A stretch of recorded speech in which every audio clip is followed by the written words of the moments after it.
We've always known that the fight would be long and difficult, especially in Anbar province. And so there's no denying that this is a setback, but there's also no denying that the United States will help the Iraqis take back Ramadi.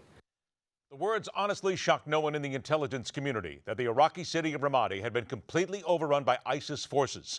The military and security forces there dropped their weapons and ran. And quite the cache of American military weapons had been left behind. Not part of the ISIS plan to destroy anything and everything in their path that doesn't fit with their idea of the world, but now part of their ordinance. What's the excuse this time? Our guest is the senior political scientist for the RAND Corporation, a career Army officer who's been at the highest level of the Defense Department policymaking, Rick Brennan. Rick, thanks so much for joining us. Thank you for inviting me. Rick, when you hear a member of the Pentagon or the White House say that America is determined to help Iraq take back Ramadi and take back their country, I have to imagine there's a part of you that has just a dark laugh and says, how can they manage to get it back when they have let it get away so badly? Well, I think what my first thought is always we needed to be doing more than what we were doing all along. I think the United States has made a half-hearted effort to provide assistance to the Iraqis. Prime Minister Ramadi came here a couple of months ago, talked to the president, had a wish list of things that he needed, and he walked away empty-handed. So the entire issue of just using air support to try to assist them was something that I think very few believe would be able to be successful in the short term. Whether or not we'd be able to do it in the long term is a different question. But it's I think we're seeing the effect of our not providing support. One's keeping forces there in 2011 and 12 when we left, and more recently, not providing the type of support and assistance that the Iraqis really need. Rick, is it possible that when we hear that the United States is signaling no strategy shift in Iraq despite the fall of Ramadi, that at this point they simply don't know what to do? It's become a cliche, but we don't have a strategy in Iraq. We have been fighting this as tactics. We're looking at, we're trying to, the United States is struggling to find out how to work with the Iraqis as well as. That's just it, Rick. That's just it.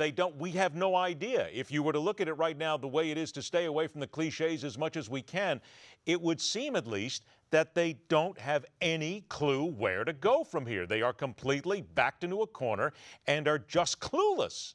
It would seem that way to the American public. And I think that it's fair to say that the Obama administration has set upon a course, and they're absolutely unwilling to change course, even in the face of seeing changes in the situation on the ground. If we see what took place in Ramadi, and the U.S. intelligence community and the U.S. military anticipated that Ramadi would eventually fall, there were things that we could have done to try to shore up what was taking place, and the United States chose not to do it because the Obama administration did not want to change course. They're intent on maintaining a very light footprint, using only air support, and using it in a very limited manner. And this is a situation that's just leading up to a prolonged state of conflict in Iraq. Okay, well, instead of going there, then, Rick, let me get your opinion. How close to a complete government collapse is the nation of Iraq? I don't think that the government of Iraq is going to collapse in the way you would see a government collapse. What I fear is the fracture of the state of Iraq, where you have at least de facto 3 different entities of Kurds, Sunni, and Shia. And but as far as the Shia-led government in the Shia-led areas of Iraq, that's going to stay for a long time. But will they have peace and security? Will they be that sovereign, stable, self-reliant Iraq that the United States sought to achieve from 2003 and invested so much treasure doing? And which we have failed at miserably at this point, failed at completely. So here's a question now. Military intel, according to a report, predicted the rise of ISIS in 2012, detailed the arms shipments from Benghazi to Syria.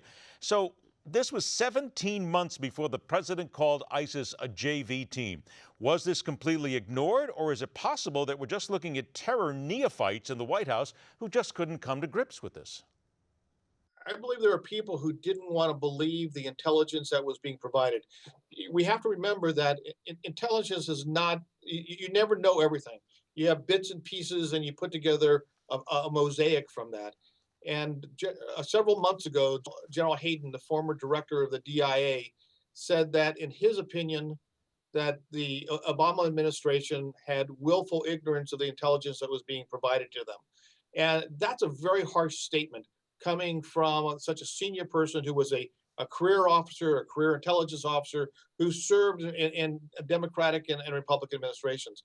But I think there has been an unwillingness to accept the analysis that's been coming out of the intelligence community because it didn't fit the picture that the administration wanted to see. I got about 30 seconds left here. Abu Sayyaf, they killed him over the weekend. Army Special Operations Forces killed him. He's been called the CFO of ISIS. They captured his wife. Do you expect any real actionable intelligence to come from the wife, or will it more likely come from the computer files and everything else they may have gathered in the raid? I think it's going to come from both of those sources as well. And that's the type of thing that we need to act on immediately. But the chances are that we're going to get this actionable intelligence and then choose not to act immediately. And this is all perishable information that 3 weeks from now will no longer be of very much use. Let's say that again. 3 weeks from now, maybe even less, because ISIS knows that America has this information now, whatever it is. So we have it. When you do these types of raids, what we learned in Iraq, that what you do is you take that intelligence, you turn it around immediately, and you attack that night. And let's see. The longer you wait, the less reliable that intelligence is. Let's see if we are willing to do that this time around. Richard Brennan, thanks so much for joining us. Look forward to the next time. Thank you. All right, stay with us. The fastest 60 minutes in news, The Hardline, continues.